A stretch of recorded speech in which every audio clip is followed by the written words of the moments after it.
Today we're gonna make my version of spaghetti carbonara. You know, the real secret to this dish is pan tossing. It's not just a showman's move. It's actually a really efficient way to tumble ingredients and mix things together. So let me show you how it works. So let's say I was cooking these pastas, okay?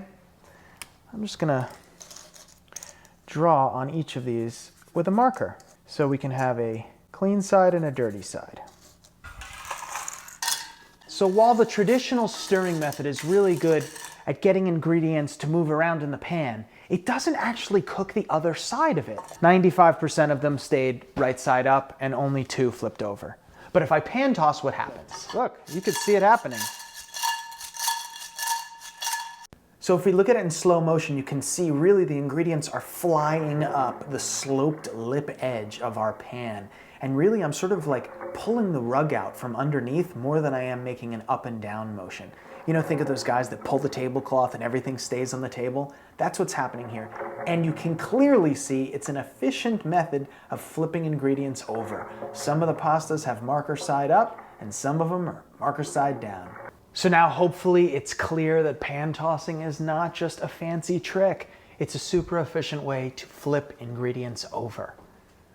It's also the best way to bring pastas and their sauces together, and I can't think of any dish that needs pan tossing more than spaghetti carbonara. So let's get into it. Today's video is brought to you by Made In. I've been buying up these pans for a couple years, and now to be working with them and bringing you what I think is the highest quality cookware at the best price is like a dream come true. You got a good wide flat handle here so it doesn't twist, rock solid rivets. Check out the link in the description below and see their entire line of awesome products. Today, we're gonna work with the stainless steel line. Here are the ingredients to make the dish for 2 people. Just under half a pound of pasta, 2 really thick cut pieces of bacon, 3 if it's not so thick, a nice high quality sheep's cheese, 1 scallion, 2 eggs, and pepper.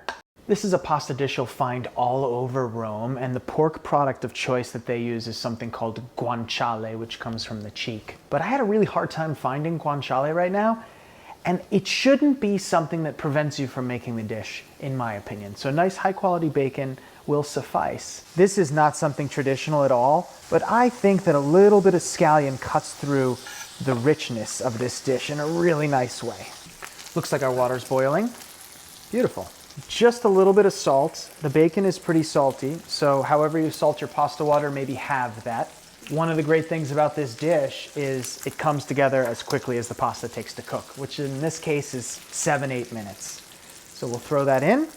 Really important to give the pasta a good stir right on the onset of throwing it in there. That's what prevents sticking, not adding olive oil or anything like that.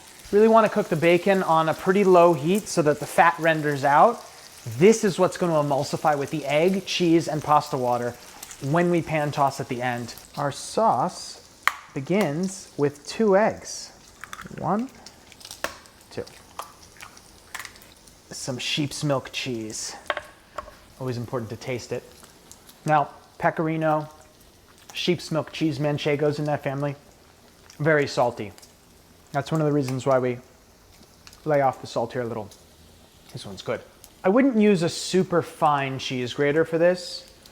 You want to have some pieces. So I like a rotary grinder. If you've got a box grater, you know that really annoying side? That's the side you're going to want to use. It's just going to melt better and it's not going to clump up. Bacon's doing really nicely over here.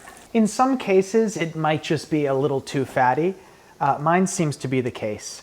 So I'm just going to very simply spoon some of the bacon fat off, and I'll make some eggs tomorrow with this. So what's the right amount of fat to leave over in the pan? Think about how much olive oil you'd use. So maybe like 1 really big tablespoon, which is what I've got in there now.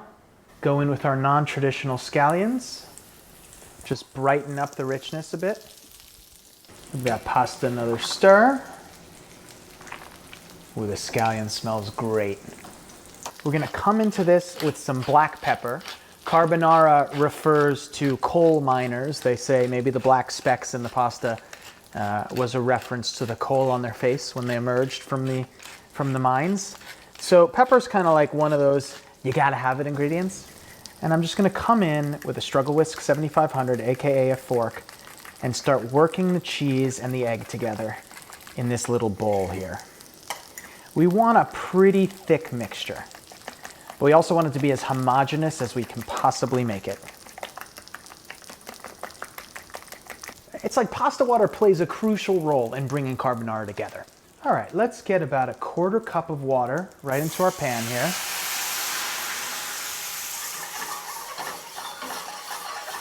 So that's gonna stop the cooking of the bacon. It's gonna bring the pan temperature down. It's also going to aid in the emulsification that's about to happen. Let's get another 1/3 of a cup or so right into our eggs and cheese. So we'll mix this around and temper it. This is a step that prevents you from making scrambled eggs. We'll go high heat for a second, bring this to a boil. Let's get our pasta in. Here comes the tossing. 1, 2. We're gonna kill the heat. No heat on our pasta now. Leaving the heat on is another thing that would make scrambled eggs. So we'll give this a little toss like this. Beautiful, you can see the steam coming off. It seems like a lot of liquid, but this is it. The egg and cheese mixture comes right on. Really important to move this around immediately. Look at that, my goodness, super creamy. So now we're looking for the wetness. Is it too wet? Do not use heat to make it less wet. Mine is too wet. What we need to do is just let the pasta absorb that a little bit and maybe hit it with a little more cheese.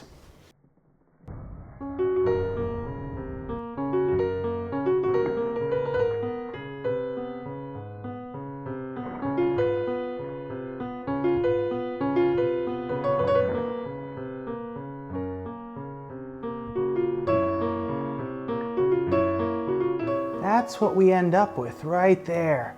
And you can see we've got this thick, amazing deliciousness. Wow, very pumped. And kind of twirl it around.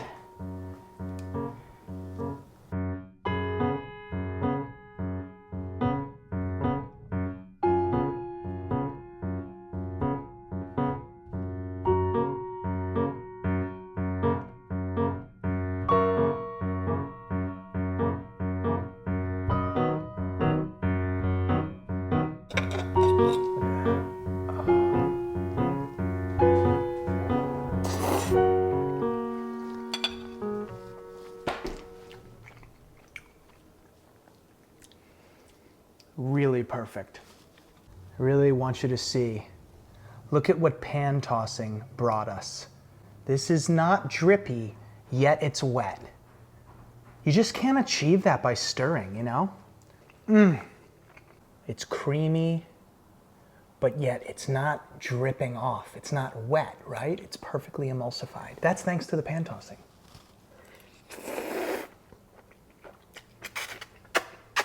There it is, guys. I'd like to thank Made In once again for sponsoring this video. Check out the links in the description below. I hope you enjoyed learning how to pan toss and how to make an American style carbonara. If you haven't already subscribed to my channel, please do so. And I'll see you next time. Buon appetito.